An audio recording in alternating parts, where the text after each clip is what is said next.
2,000 estudyante sa unang distrito ng Davao Oriental ang nakatanggap ng educational assistance sa ilalim ng programang inilunsad ni Representative Nelson Dayanghirang Jr. Isinagawa ang pamamahagi ng tulong pinansyal katuwang ang mga lokal na opisyal mula sa unang distrito.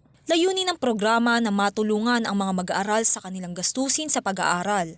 Ayon kay Dayanghirang, patuloy ang kanyang buong suporta sa mga programang tutugon sa pangangailangan ng mag-aaral dahil ang edukasyon ay isa sa pangunahing prioridad sa kanilang distrito. Pinangunahan ni Surigao del Sur 1st District Representative Romeo Momo Sr. ang turnover ng mga multipurpose vehicle sa iba't ibang barangay sa Antipolo, Surigao del Sur.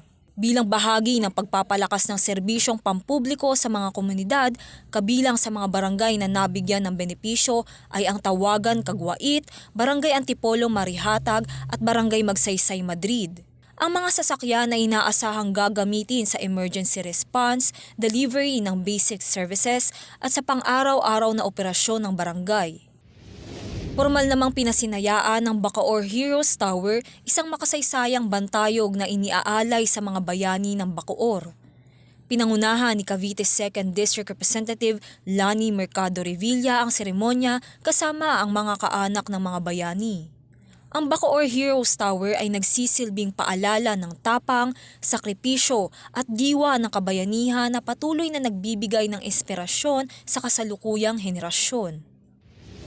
Samantala, matagumpay na naisagawa ang programang Hatag Ginhawa, isang libreng serbisyong medikal na hatid ni Capiz 1st District Representative Howard Ginto sa Barangay Bandiangon, bayan ng President Roxas. Layunin ng programa na mailapit ang serbisyong pangkalusugan sa mga mamamayan at maghatid ng ginhawa sa kanilang komunidad. Nauuna sa balitang totoo at laging bago, Dane Gulimlim, Alauna sa Balita, Congress TV.